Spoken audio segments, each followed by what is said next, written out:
Olá, sejam todos muito bem-vindos ao Gregário Radio dessa semana, segunda-feira, final do Giro de Itália, acabou ontem essa prova, para nossa tristeza, para nossa agonia, agora tem que esperar alguns dias para a gente acompanhar novamente ciclismo. Hoje é um dia sem provas, depois de uma semana muito intensa, não só na Itália, como em outros países, em outros cenários. A gente teve disputa também no Ironman Brasil aqui, esse final de semana em Florianópolis. É claro que a gente vai falar um pouco sobre isso, até porque o nosso episódio falando sobre o Ironman Brasil foi muito legal, um episódio muito especial nessa data de hoje. Hoje eu vou contar não só com a participação de um gregário, mas nosso gregário especial, o Álvaro Pacheco vai estar aqui com a gente. O Nicolas Sessler está na estrada porque ele vai competir já no dia amanhã, uma prova na França, depois ele corre na Polônia e na sequência ele vai com a Global Six correr a volta da Eslovênia. Será que o Tadej Pogačar está preparado para encarar o Nicolas Sessler no mesmo pelotão? A gente tem aí algumas coisas legais para compartilhar com vocês aqui, e esse episódio que é um oferecimento da Chicon. Aliás, quem acompanhou a etapa de ontem do Giro de Itália viu a vitória do Matteo Sobreiro usando um óculos da Chicon personalizado, já que ele é campeão italiano. Ele usou um óculos especial comemorativo, um óculos que é muito legal, chamou muita atenção, assim como o capacete dele é bem interessante. Fazia tempo que eu não via um capacete customizado como aquele que ele usou. Então a gente aguarda aqui a chegada do Álvaro.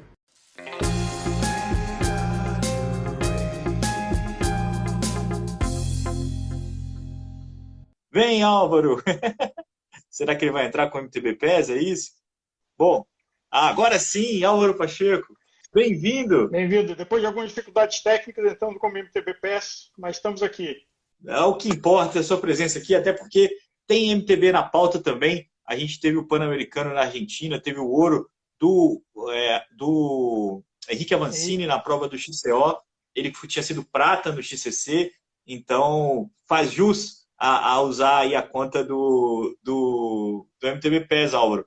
Agora, enquanto eu estive lá online ao vivo, no T-Sports, narrando as etapas do Giro de Itália, você teve ali um trabalho também muito legal nos stories da Gregário. Você acompanhou de perto esse Giro de Itália.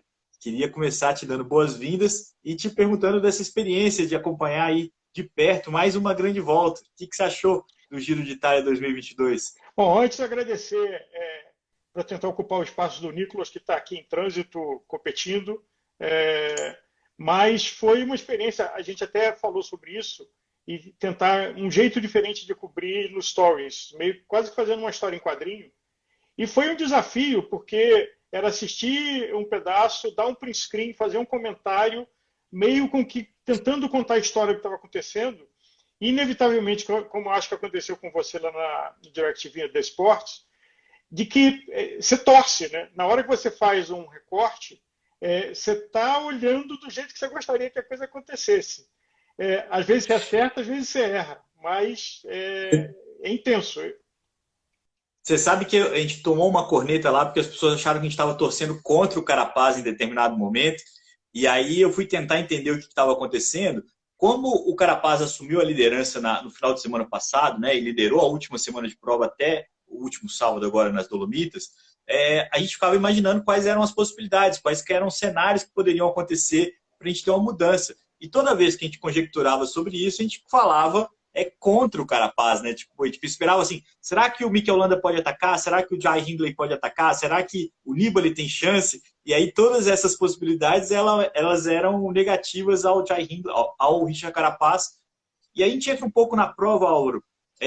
Eu só queria fazer uma menção antes de a gente falar do Giro de Itália, acho que está todo mundo aqui esperando, mas é que o Gregário completa 2 anos de história essa semana. A gente tem um podcast comemorativo do Gregário Cycling no ar, e a gente agradece a todo mundo que já ouviu, já comentou esse episódio pra gente, a repercussão tá muito legal. E tem também uma camisa especial que a gente fez para comemorar esses 2 anos, junto com um parceiraço, que é a IQ. Aí tá aí a Jessa e Gregário, IQ, uma coisa finíssima. A gente sabe, inclusive, o quanto que é uma camisa muito distinta e muito diferente aí do usual. E a gente convida a galera para comemorar com a gente. Quem animar vai se vestir muito bem com essa Jessa e Gregário, né, Álvaro? Então, uma edição limitada de pré-reserva, que foi até sábado, e a resposta foi fenomenal. Queria agradecer, em nome da Gregário toda, os nossos seguidores e ouvintes que estão nos prestigiando. E 2 anos, e nisso, Leandro, essa história do Stories, ontem foi um dia impressionante, porque você e eu, principalmente, temos mais o DNA de estrada, e ontem a gente conseguiu, no triatlon, que a gente fez o Ironman Brasil, que é um evento memorável da América do Sul do triatlo, tivemos um programa com pessoas que foram relevantes, seja o Arthur Ferraz, que fez um destaque, seja o bikefitter lá de Santos, seja as duas meninas, o próprio Galvão, e fazer uma cobertura, ter um vídeo exclusivo da Pamela. Então, no mountain bike, no triatlo, eu acho que o amadurecimento desses 2 anos da Gregário é de não ser um blog, uma coisa de que nós aqui, incluindo o Nicolas e o Hudson, que traduz visualmente tudo que a gente faz, ficamos só no tema da nossa zona de conforto. E isso amplia e dá orgulho para a gente, da gente ter conseguido convidar pessoas que tiveram um papel relevante lá no Ironman. O Nicolas já traz o mountain bike para a gente, a Viviane, que eu estou aqui pegando emprestado do MTBPS para participar hoje da live. Mas são 2 anos admiráveis e muita coisa pela frente. São. Agora, eu queria te perguntar, Leandro, como é que foi a experiência? Porque eu acho que foi a primeira vez que você teve a obrigação e o privilégio de assistir da largada à chegada todas as 21 etapas, incluindo o fim de semana. Como é que foi isso? É curiosa essa pergunta porque ela é desgastante, ao mesmo tempo que ela é muito empolgante, né? A primeira semana para mim foi muito dura, porque eu fiquei muito tenso e todo mundo, começa a transmissão 5h50 da manhã. Aí o dia começa 2 horas antes, né, desse início de transmissão, então 3h50 eu já estava acordado, numa pilha danada para poder fazer um bom trabalho. Eu acho que tanto eu quanto o Sidney White a gente conseguiu essa experiência e acompanhar a prova desde o começo da etapa. Essa foi até uma conversa que a gente teve com o Nicolas aqui no radio passado. É uma dinâmica completamente diferente de começar a transmissão às 9 da manhã, como a gente já tinha hábito aqui, usualmente na TV brasileira. A prova é muito diferente do começo. É onde as coisas se formam, onde você entende quem que está no ritmo, quais são as táticas, quem que está, o quanto que o pelotão depende de deixar a fuga acontecer para poder acalmar, para poder se entrar no esquema, e quando dá certo, quando não dá certo, a busca pela fuga. A gente tem que passar aqui o que rolou nessa última semana, né, Álvaro? Mas a gente teve algumas vitórias da fuga, até mais do que a gente imaginava.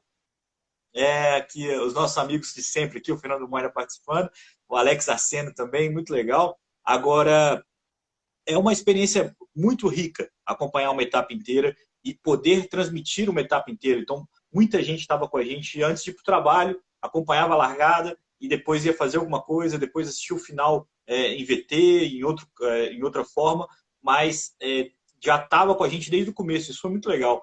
Foi uma experiência muito boa, apesar do cansaço, de fato, de ficar tantos dias aí seguidos online.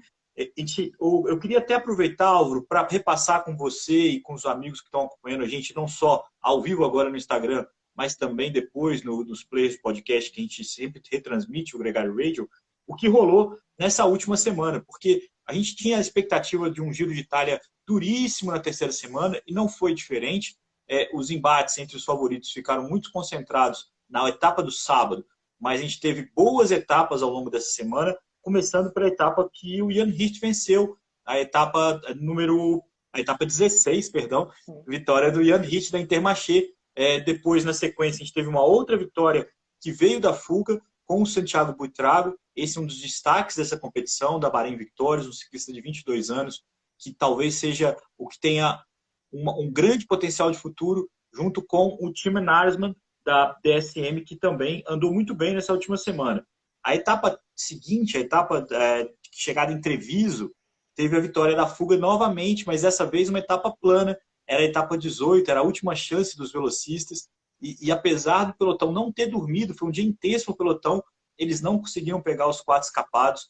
Outro ciclista que conquistou a primeira vitória dele no Giro de Itália, o Dries de Bont, pela Alpecin Fenix. Esse também vale a menção aqui, Álvaro, porque a Alpecin Fenix talvez tenha sido o time que melhor combateu esse Giro de Itália, conseguiu 3 vitórias com 3 ciclistas diferentes. É um destaque significativo dessa edição, a Alpecin Fênix do Dries de Bont. Na etapa seguinte foi a vitória do Bowman, a vitória novamente de uma fuga, para a angústia de todo mundo. O pelotão que estava sendo liderado pela Bora parou na perseguição e a vitória ficou com eles numa etapa que se esperava muito, passou pela Eslovênia, era uma chegada um pouco menos dura do que se esperava, mas sem dúvida uma etapa muito dura, e o pelotão abriu mão da disputa. Na etapa de sábado, foi uma nova vitória da fuga, uma vitória italiana com Alessandro Covi da UAE Emirates. Nesse dia, foi o dia que a prova pegou fogo. Apesar da vitória da fuga, o pelotão, o grupo principal, teve uma briga muito acirrada e foi ali que a gente viu a grande volta ser decidida. Vamos fazer um parênteses aqui, porque a gente vai voltar para falar sobre isso. Eu vou só terminar a lista dos vencedores, porque a última etapa do domingo teve a vitória de outro italiano, o Matteo Sobreiro, da Bike Exchange, campeão italiano de contrarrelógio, cunhado do Filippo Ganna, grande ausência italiana dessa prova, venceu a última etapa com um contrarrelógio perfeito da Bike Exchange, terceira vitória da Bike Exchange nessa edição do Giro. Esses foram os vencedores da etapa final, e eu queria botar aqui agora para a gente conversar um pouco sobre como foi isso. Você viu a etapa do sábado? Como é que foi que você... Primeiro, você ficou angustiado em ver uma diferença de 3 segundos tão acirrada entre os ciclistas que lideravam a prova, Álvaro? Como é que foi a sua expectativa, assim, mais como espectador do que qualquer outra coisa?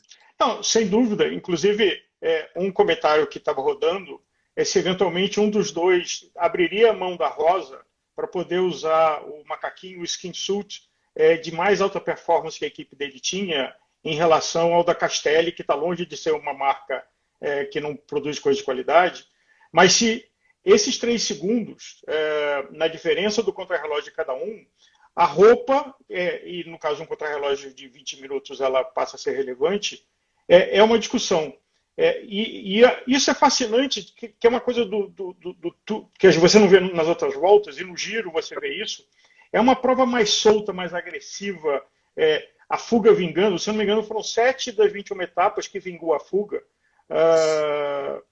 Que você vê claramente que na mesma etapa tem 2 disputas. Tem a disputa de quem está brigando pela etapa e tem a disputa de quem está brigando para geral. Então você assiste 2 eventos num só, sabendo assistir, sabendo acompanhar, né? É curioso, Auro, que o ano passado, por exemplo, teve muito mais vitórias da fuga do que desse ano.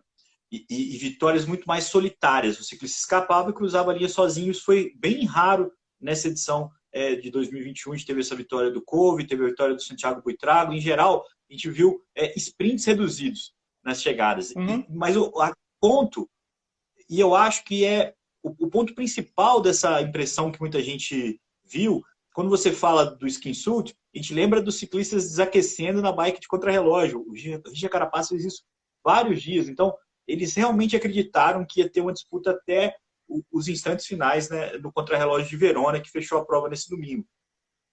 Mas o grande lance era assim, você tinha o favorito liderando a prova com o resguardo daquela que era a melhor equipe no papel, que vinha dominando o Giro de Itália, que era a Ineos. Então, você sempre esperava que eles fizessem algo diferente, algo que mudasse isso. E a angústia de que isso não acontecia, apesar da intensidade, da velocidade que os caras estavam andando, aqui é o desespero do nosso amigo e parceiro Fernando Moina, que ficou bravíssimo pela falta de coragem dos ciclistas. No caso, foi se revelando aos poucos, e hoje quando a gente olha a história de trás para frente, né, com fato já ocorrido, ninguém tinha muito mais perna. Tanto o Mikel Landa quanto o Richard Carapaz já estavam muito próximos do limite. E quem tinha essa perna foi o Hindley. E aí você pode até imaginar, uma especulação real, do quanto que a Bora Hansgrohe, a equipe do Hindley, trabalhou para esse último tiro, para decidir a prova no sábado e não assumir a responsabilidade, não assumir esse protagonismo muito antes. Essa é uma teoria, essa é uma tese que é muito válida nesse contexto, porque o Hindley ficou muito bem resguardado. Se tivesse dado errado, a história ia contar o que o Moina está criticando, o quanto que ele foi omisso à disputa, de não tentar nas etapas anteriores. Como o Hindley abriu 1 minuto e 25 em 3 quilômetros de subida do Passo Fedaia, que fechou a etapa 19, como o Carapaz quebrou literalmente na última etapa. Eu acho que essa é a mensagem que a gente tem que deixar marcada aqui no radio dessa semana. O Carapaz quebrou, ele simplesmente não conseguiu acompanhar, deu muito certo. E para dar mais certo ainda, na hora que esse momento aconteceu, o Jai Hindley tinha um ciclista que estava na fuga, o Lennart Kamma, que ficou para ajudá-lo numa aceleração que foi decisiva nessa quebra. Mas isso colocou um aspecto de que a Bora trabalhou muito bem nesse Giro de Itália, que é questionável. Porque foi um tiro, foi uma bala que eles tinham, que deu tudo muito certo e que conta essa história de uma forma muito perfeita. Se o Carapaz conseguisse resistir um pouco mais, isso também teria um cenário diferente. Eu acho que essa é uma história que não vale a pena discutir, porque é finito, né? Acabou, a Bora ganhou, deu tudo muito certo. Mas foi muito angustiante deixar tão assim para o finalzinho essa disputa, né, Álvaro? Mas eu acho que essa é a graça de qualquer esporte do ciclismo, porque se o Simon Yates, que estava muito bem, não tivesse dado problema, se o Bardet não tivesse dado problema, e os dois estavam. Agora, assistindo o Jay e olhando a linguagem corporal, você via que ele estava pedalando mais redondo, você via que ele estava mais inteiro, e a própria Bora, que acho que tem uma coisa a mencionar, de que era a equipe em volta do Sagan, e que era o Sagan e os gregários do Sagan, se reinventou jogando como equipe, inclusive tendo a felicidade de, no momento crítico, ter um ciclista no lugar certo para fazer a ponte e levar. Não foi um acaso a presença do Lennart Kamma, né? Então isso é um ponto importante. E essa mudança da Bora, da Ticlamino do ano passado para o Peter Sagan, para a malha rosa do Jai Hindley, ela é notória e muito bem estruturada, porque eles trouxeram o Jai Hindley para ser essa presença, é um novo contratado da equipe, assim como trouxeram o Sérgio Higuita e o Vlasov, que vem conseguindo bons resultados em voltas importantes ao longo desses primeiros meses da temporada. O Vlasov deve ser o líder da equipe no Tour, o Higuita talvez corra a Volta à Espanha como líder, mas o fato é que a Bora já conseguiu a primeira grande volta da carreira no primeiro momento que eles disputam sem a presença do Peter Sagan. Você está certíssimo quando você fala isso. O que fica... E, na verdade, assim, o que a gente está tentando entender aqui é por que a gente ficou tão angustiado e tão incomodado em querer ver esses embates entre os favoritos, enquanto eles estavam muito próximos entre eles, né? Não viu ninguém muito kamikaze nessa disputa. E quando aconteceu, não teve reação, porque o Carapaz não tinha espaço para tentar reverter esse minuto em 25 mais. O contrarrelógio final ele até foi melhor do que o Hindley, colocou 7 segundos sobre o Hindley, mas era um caminhão de tempo. Então, não é mérito. O que pode não ter ajudado também foi perder o Hitport 2 dias antes, né? Essa questão do Hit não consigo... Exato. Mas eu acho que o Hit era uma pessoa importante para o Carapaz, né, nos últimos dias, e ele ficou sem.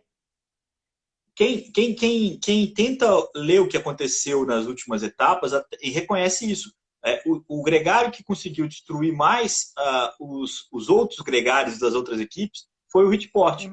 Quando ele acelerava, ele deixava os 3 ciclistas sozinhos e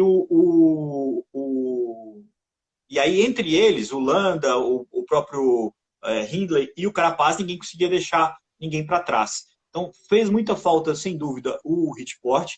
É muito difícil de tentar imaginar o que seria essa etapa com ele, ou até mesmo o que seria essa etapa sem o Sivakov ter feito o que o Hitport fez nos dias anteriores, que foi acelerar ao máximo para estragar todo mundo. É uma análise póstuma muito cruel ficar tentando imaginar o que teria acontecido, porque deu tudo muito certo para a Bora e revelou-se também que o Mikel Landa estava no limite dele, apesar de ter uma equipe muito dedicada, que foi muito boa taticamente para o Mikel Landa nessa edição. Não tinha o que fazer, não tinha um milagre que pudesse empurrar o Landa morra acima. Tanto é que o Buitrago ganhou uma etapa autorizada pela equipe, o Santiago Buitrago, a vitória mais jovem de um colombiano na história do Giro, e o Demenova, que também teve essa liberdade, mas não conseguiu alcançar o Cove nessa etapa do sábado. Então a Bahrein sai com esse terceiro lugar no pódio do Mikel Landa, sai também com o 5º do Pello Bilbao e sai com a classificação por equipes, comprovando isso que a gente está dizendo, o quanto que foi uma equipe muito coesa e muito forte, como vem sendo já há mais de uma temporada a Bahrein Victorious. A Ineos sai de mãos a Banano, ficou só com o segundo lugar do Richard Carapaz. A gente sempre fala isso, e aqui quando a gente fala, critica o desempenho do Carapaz, quando fala que ele quebrou, ou quando fala que a Ineos ficou só com o segundo lugar, é baseado no cacife que eles jogam. Eles jogam para ganhar, o segundo não é ótimo, e o Carapaz também jogou para ganhar quando ele toma 1 minuto e 25, igual ele tomou, o jeito que ele subiu e o jeito que o Hindley subiu, quando a gente compara os dois, o Carapaz quebrou. O Carapaz continuou melhor do que outros 148, 46 que completaram a prova e melhor do que a maioria do pelotão. Mas é dentro desse contexto que a gente compara os desempenhos e fica nesse cenário igual a gente falou aqui do Hindley. E mais importante, né, Álvaro? Vamos fechar aqui só os favoritos, então. O Hindley foi o melhor ciclista do Giro de Itália. Acho que essa não tem a menor dúvida, é ponto ganho aqui. Que ninguém foi melhor do que ele nessa edição e venceu a etapa do Blockhouse ali, muito ajudado pelo João Almeida, que conseguiu reconectar ele com o grupo atacante, com os 3 ciclistas que estavam na ponta. E vale também essa menção, como você disse, dos ciclistas que abandonaram a prova pelo caminho. O que poderia ter sido diferente é uma pergunta muito difícil, né, de responder, mas a ausência do Romain Bardet, principalmente, que parecia andar para a páreo com esses ciclistas, o tombo do Simon Yates, que tirou ele da briga pela geral, o abandono precoce do Miguel Angel Lopes, que já chegou meio estragado na prova, e o abandono por positivo de Covid do João Almeida, tem impacto sim na classificação, é uma pena, e infelizmente faz parte também do ciclismo. Quando você olha a classificação final, o top 10 do Giro de Itália, e fala assim, nossa, tem nomes aí que não costumam figurar nesse tipo de disputa, você tem que lembrar que todos esses grandes nomes ficaram pelo caminho por motivos que muitos deles alheios ao controle. É impossível de controlar todas essas situações que a gente narrou aqui. A gente completa, não pode deixar de falar da classificação geral, o Vincenzo Nibali em 4º lugar. Foi muito bonito vê-lo andando entre os primeiros. Ele chegou a fazer a gente sonhar. Não fosse o Nicolas Sessler, né, Nalva? Poderia ter tentado uma sorte melhor. Quando o Nicolas Sessler colocou ele como principal favorito para essa 3ª semana, aí a coisa esfriou. Pois é, eu vi até que o Mick Jagger ligou para ele e falou assim, Nicolas, não faça isso, não fala o nome do sujeito. Mas, falando de outra personalidade, acho que o Van der Poel, e você comentou de assistir as etapas inteiras, como de verdade ele se propôs a se testar, a completar uma grande volta. Que é a grande polêmica, se ele é o rei das clássicas ou se ele consegue fazer grande volta. E que, de fato, ele estava botando a cara no vento, de fato, ele estava indo para a briga, de fato, ele estava dando tudo que ele tinha. E com a popularidade, a mecânica, até uma macaquice que ele fez, que viralizou, mas não considerando isso, esportivamente, ele fez um giro de respeito. Um giro de respeito. Acho que não tem como desconsiderar isso. Acho que as macaquices fazem parte da presença dele. O Giro de Itália deve ter ficado muito satisfeito, porque, principalmente depois da saída do João Almeida, o Mathieu Van Der Poel foi ainda mais o cara mais carismático, o cara mais midiático da prova. Então, todo dia, tudo que ele fazia rendia engajamento, rendia conversa nas mídias sociais. Eu fico muito curioso. Você chegou a acreditar que ele ia ganhar aquela etapa de montanha ou você sabia que o pelotão ia pegar? Não, você até torce, porque ele tem um carisma especial e o ataque dele de longe é sempre admirável de ver, o que a gente já viu. Mas não tinha chance, não é o perfil dele, não era... Você sabe que enquanto ele estava só com o Lin Reese ali na fuga, eu achei que ia dar. Quando o Buitrago atacou, eu falei, não, agora é um outro tipo de ciclista que está subindo, e ali faltavam 3 quilômetros ainda, foi uma eternidade no Monte Rovério, e aí ficou claro que ele não ia ter a menor chance. Mas na transmissão, chegou a passar por mim que ele ia conseguir fazer uma coisa louca, que era andar na fuga numa etapa de montanha e conseguir abrir na descida e fazer a subida ali muito bem e conseguir completar. Agora, sem dúvida, o Mathieu Van Der Poel é um dos grandes destaques desse Giro de Itália. Foi muito honroso ele completar as 3 semanas e foi muito exótico acompanhar o quanto que ele buscava as fugas, o quanto que ele Não foi com 10 que ele explodiu, não, tá, o Fernando Moya? Agora, o quanto que ele se expôs ali nos ataques, o quanto que ele quis fazer algo diferente, se testar de fato, igual você falou, mas mais do que tudo, é participar. Então, as vitórias da equipe dele, que não tiveram ele como protagonista, com o Stefano Odani, com o Dries de Bont, tiveram o papel dele na formação da fuga. Ele entrou em todas as fugas, ele atiçava a prova no começo. Quem assistiu isso, mesmo nas fugas que ele não entrou, ele bagunçou. Então foi muito legal. Eu acho que foi muito valioso a presença dele e ele correspondeu. Não foi só uma presença importante. Ele entregou, apesar de que eu passei a última semana indignado, nesse dia da fuga principalmente, indignado que ele não quis brigar pela malha de Clamino, não quis em nenhum momento brigar por esses pontos. Isso desde a primeira semana, quando o Biniam Girmay estava na disputa e a rivalidade entre os dois foi uma das coisas mais legais dessa primeira metade do Giro de Itália. Depois que ele saiu, o Biniam Girmay, o Mathieu Van Der Poel também não fez. Ele estava na fuga, passaram pela meta e ele não quis pontuar, cara. Ele passou em quarto, dentre os 4 da fuga, na meta por pontos. Eu não consegui entender, eu fiquei completamente indignado com aquilo, mas o fato é que o Mathieu Van Der Poel entregou muito bem, já está focado no Tour de France, já falou que vai correr o Tour também, acho que todo mundo ganha com isso. Lá o sarrafo vai estar significativamente mais alto, né, porque vai ter a presença do próprio Peter Sagan, a presença do Van Aert, quem sabe até o Alaphilippe tenha se recuperado a tempo. Vai ser muito legal de acompanhar essas feras todas também no Tour de France.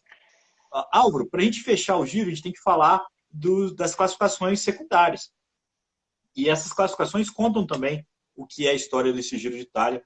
A gente teve o bicampeonato do Arnaud Démare, o melhor sprinter dessa competição, venceu pela segunda vez a malha de Clamino, dessa vez com 3 vitórias de etapa, da outra vez foram 4, dessa vez ele conseguiu salvar 3 vitórias, um grande trabalho da Groupama FDG, que para esse ciclista francês, que se tornou simplesmente o maior francês em número de etapas do Giro de Itália. Olha só como é que uma boa participação assim consegue colocar o cara na história da prova. Impressionante. Mas o destaque não podemos esquecer do Valverde, né? 42 anos de idade, quase 4 mil quilômetros, 50 mil de ascensão e chegou em 11º na geral, correndo a sua última temporada. É impressionante. Assim, eu não canso de me admirar, porque quando a gente fala dessa história de profissional, o profissional é outro nível, às vezes a gente até se desconecta porque é outro sistema solar, mas na hora que você vê o ser humano brigando e vivo e ativo e comprometido, como é o caso do Valverde, a gente vai sentir falta dele. Assim, esse é um que é um ciclista para ter estátua, para ser admirado, o quanto ele se cuida, o quanto ele se posiciona, o quanto... E 42 anos, com gente da metade da idade dele. Aqui tem alguns destaques, né, como o próprio Santiago Buitrago que a gente falou, o Tim Aresman que a gente falou também, da DSM. Vivo, que também é outro, que até pouco tempo atrás estava sem contrato. Eu acho que nos últimos dias correu com o cotovelo luxado, porque estava monstruoso o cotovelo dele. São coisas que entusiasmam a gente acompanhar. Não, sem dúvida. Se apaixonar. E andou na fuga, na etapa do África ali, eu achei que o Valverde ia até poder brigar pela vitória da etapa, porque tem o panache para isso, mas não deu, ficou um 11º lugar para ele, bem honroso. Segundo giro só que ele participa. É impressionante, né? Uhum. Não era a prova que ele gostava mais, sempre os 2.000 metros de altitude, e também tem aquela história do caso Puerto, que a gente vai deixar para um outro dia, a gente não vai entrar nesse tema hoje, ó, a gente vai se perder. Nas outras classificações, a gente também teve, diferente dessa que a gente teve um bicampeonato, nas outras duas a gente teve grande ineditismo. Na montanha, a vitória ficou com um holandês, o Koen Bouwman, da Jumbo-Visma, 2 vitórias de etapa para ele, uma delas com final ao alto, e um outro prêmio inquestionável. Esse cara andou muito. E primeiro holandês que ganha uma camisa de montanha do Giro de Itália. Isso é um feito que impressiona. E de fato, a gente tem aí um grande campeão. Salvou a Jumbo-Visma, né, que a Jumbo-Visma tinha o Tom Dumoulin e o Tobias Foss como principais nomes para a grande volta. Tiveram rapidamente que se reformular e conseguiram esse ótimo papel. Eu gostei muito do Koen Bouwman e fiquei muito impressionado com o gregário da Jumbo-Visma, o Lin Rees, que andou em 5 etapas na fuga. Em todas elas ele ficou entre os 10 primeiros. Para mim, foi o ciclista que mais chamou minha atenção. A maior revelação desse giro foi o Lin Rees. eu entendo que o Buitrago e o Aresman, que tem a mesma idade dele, tem um futuro muito melhor. Se eu fosse escolher um dos três para o meu time, eu escolheria o Aresman, ou talvez eu escolheria o Buitrago. Mas o Olin Reese foi o cara que mais me surpreendeu, principalmente pela postura dele dia após dia. Agora, Leandro, uma coisa aqui que me ocorre, não sei se Covid ou por outras coisas, o fato é que a gente tem o pelotão Pro Tour muito mais competitivo entre equipes do que como já aconteceu no passado da Sky, quando até a e-mails até um pouco tempo atrás. Então ganhamos todos, onde você tem a Bahrein, onde você tem a Bora, onde você tem a F-Education, onde você tem a Alpecin, a Quick-Step do meu coração, que não fez muito nesse giro, mas o esporte ganha, porque fica mais aberto, porque as equipes estão melhor estruturadas, estão jogando o jogo de equipe, e acho que essa temporada normal, pós-Covid, que a gente está tendo de 22, que estamos começando as grandes voltas aqui com o Giro, vai ser imperdível. Cada coisa... imperdível. Eu acho que quando a gente olha esse tipo... quando a gente olha esse tipo de situação, olha aqui, o Moina tá com a corneta ligada. Aqui, Moina, tem um negócio para você, ó. Quer ver? Ó? Cadê? A Bardiani fez top 15 com 6 dos seus ciclistas. Fez top 10 com 4 deles. Então, andou bem positivo para o tamanho que é a Bardiani.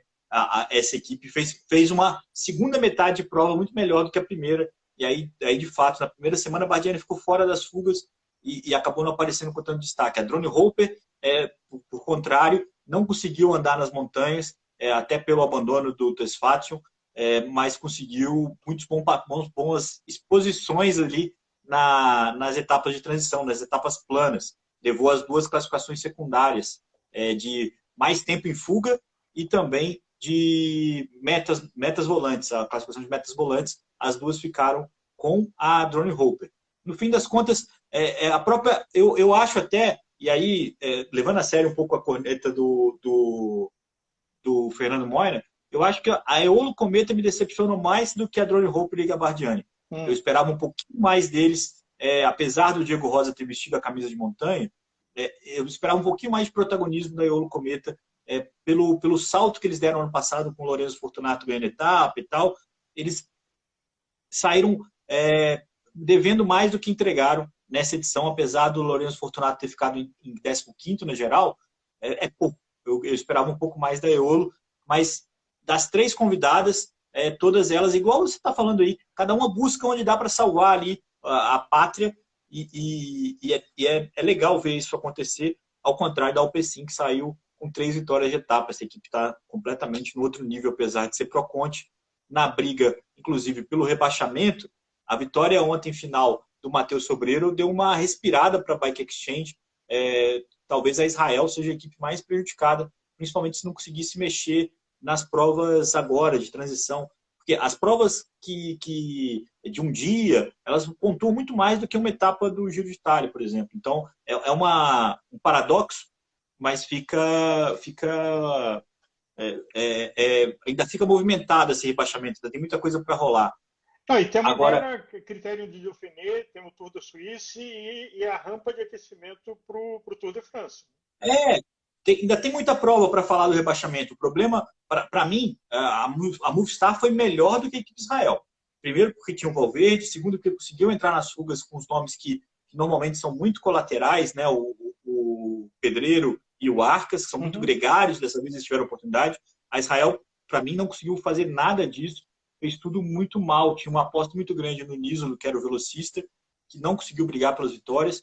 E para mim, foi o pior time, o time que menos entregou o que se propôs nesse Giro de Itália, a equipe de Israel. Mas, bom, a gente tem aqui um cenário já bem montado do que aconteceu. Eu acho que a gente tem bons destaques. A gente falou da Bora, do quanto que a Bora fez a transição de uma equipe menor para uma equipe de classificação geral, uma equipe de sprinter, né, de caminho, para uma equipe da Rosa. Aqui a gente tem também que lembrar a expectativa da Intermarché, que brilhou, colocou não só o Pouso Vivo que você falou, mas como o Jan Hirt no top 10. então isso é muito relevante. Eles conseguiram 2 vitórias de etapa. Tem uma grande estrela, uma estrela do futuro, que é o Binan Girmay, que é um ciclista que rompeu uma grande barreira, um grande paradigma ao ser um africano negro a ganhar uma etapa de uma grande volta. E eu acho que isso, muito em breve, vai ser um pequeno detalhe na carreira dele. Acho que ele tem muito mais para entregar ao longo da carreira ainda. É um grande... Um momento histórico do ciclismo foi quando o Van der Poel viu que não ia dar o sprint e fez o gesto de parabenizar o Girmay. Assim, foi bonito. Vai que você merece e é seu. Assim, foi um belo gesto. Esse gesto, para mim, foi o reconhecimento do Mathieu Van der Poel de que o Girmay entrou para essa turma. Quando o Mathieu Van der Poel faz um joinha para o Girmay e depois abraça ele, vai lá e cumprimenta ele, reconhece a vitória dele, ele faz um gesto que ele coloca o Girmay no mesmo grupo de ciclistas que o Mathieu Van der Poel faz parte, com a Van Aert, com a Alaphilippe, com esses caras. Ainda falta vitórias, falta ainda mais sucesso ao Girmay, que é mais novo que todos eles, e eu acho que essas vitórias vão chegar. Mas para mim foi um gesto muito legal. E é curioso como é que o joinha do Mathieu Van der Poel é completamente do joinha do Mauro Schmid, lá na vitória da etapa 19, que o Koen Bouwman venceu e o Mauro Schmid apareceu lá também fazendo joinha. Nesse caso, o Mauro Schmid estava bem chateado com a curva, ter sido fechado na curva pelo Koen Bouwman. Uma discussão que é válida, ele tem direito de ficar chateado, mas eu acho que ele não tem razão, tanto que a organização não quis mudar o resultado da prova. A vitória ficou com o neerlandês lá, com o holandês, com o Koen Bouwman. Mas ele ficar puto eu entendo, mas não fazia sentido e acabou estragando a foto. As fotos estão todas lá com o Mauro Schmid, tanto fazendo joinha quanto fazendo assim, abrindo os braços, reclamando da vitória do Koen Bouwman, a segunda vitória do Koen Bouwman nessa edição. Auro, no todo, o que você achou desse Giro de Itália? Como é que você avalia essa disputa do ponto de vista de quem assistiu, do espectador? Te entreteve? Foi emocionante? Porque assim, meu único lamento, eu vou deixar aqui bem claro desde já, meu único lamento é que essa vitória tão esperada, né, do Jay Hindley na etapa do Fedaia não tenha deixado chance para reversão. Quando aconteceu o que todo mundo esperava, a prova acabou. E aí o Carapaz não teve nem como brigar. Se isso tivesse acontecido no Blockhouse ou na etapa do Monte Rovere, o Giro teria sido muito mais emocionante do que foi, porque teria um drama. Não teve o drama. Leandro, lembrando que o espectador tem uma coisa sádica. Ele quer o drama, ele quer o sangue. E não teve sangue. Teve um jogo de sobrevivência. A época Exato. Negra do doping, ela tinha sangue, que tinha alguém que de repente saía voando, e isso para o entretenimento era bom, apesar de eticamente deplorável. E eu acho que o que o Giro, algumas pessoas reclamavam, é que não tinha sangue. Tinha ali um jogo de medir centímetros de sobrevivência, porque cada um sabe que são seres humanos. E que se apertasse um pouco mais, virava o fio e acabou a prova. E isso a gente esperava a quantidade de etapas de subidas épicas de categoria 1, de O categoria. Agora vai ter aqueles ataques culminantes que não aconteceram. Tinha aquele joguinho meio bobo de dar uma esticadinha, ver o que vai e senta, que não aconteceu. Agora, uma menção de uma fuga que me admirou muito, se eu não me engano foi na etapa 18, foi quando a fuga inteira trabalhou sem ego e não ficou aquele joguinho de eu não vou para você não vai. Se eu não me engano foi a 18, onde eles foi 18, chegaram em entrevista, trabalhando coordenado e falou assim, vai ganhar quem sprintar o melhor aqui, mas vamos junto como um pelotão, porque o nosso inimigo comum é aquele pelotão que está vindo pegar a gente. Acho que ali foi uma aula de botar o ego de lado, de competir de uma forma admirável e que vença o melhor, e venceu o melhor. Tanto isso, sabe o que mais simboliza isso? Essa foi a etapa de Treviso que o Dries de Bont ganhou. O pelotão andou na pilha o tempo todo, teve corte no pelotão perseguindo essa fuga. Então não foi aquela etapa que o pelotão dormiu, a fuga abriu uma vantagem que não tinha como reverter. Essa vantagem nunca passou de 2 minutos, 3 minutos, e os caras se aceleraram muito. O Moira está aqui falando que o Eduardo Affini mereceu. Sem dúvida, a presença de um contrarrelogista da Jumbo-Visma no quarteto ajudou muito, porque cada passada dele tinha uma significância. E se você pensar, o Dries de Bont tinha andado escapado um dia sozinho, 50 quilômetros, tentou andar sozinho, tentou bater, e o próprio ciclista também, o Magnus Cort, que era o mais favorito, mais vitorioso entre eles, também trabalhou junto. Então, de fato, eles trabalharam muito bem na comunhão ali para tentar a fuga vingar. Foi por muito pouco. A fuga que perdeu a última vitória do Demar me deu muito dó, porque era um exemplo muito similar. Os 4 também rodaram ali o tempo todo, mas na chegada em Gênova, se eu não me engano, o Demar conseguiu pegar o ciclista da Eolo Cometa nos 200 metros finais, o que remete a última informação que a gente vai compartilhar aqui nesse episódio, Álvaro, que é enaltecer a participação do Vinícius Rangel na Boucle de la Moyenne, uma prova de 4 etapas que ele, junto com um bom time da Movistar, ele fez parte de um grupo bem nobre ali, estava o Aramburu, estava também o Cortina, e ele conseguiu, por muito pouco, não veio a primeira vitória profissional do Vinícius Rangel. Toda vez que eu vejo reprise ali, eu sofro igual, porque eu fico com vai lá. E o pelotão pega. Vitória da Arkea, né, do Capiot, um ótimo velocista também, que frustrou aí a nossa primeira vitória. Mas essa vitória vai vir, Álvaro. Essa vitória vai vir, vai vir esse ano ainda. O talento dele, como ele está se aclimatando na Movistar, essa vitória vai vir. É só ter um pouquinho de paciência, não é muita, mas vai vir. Pois é.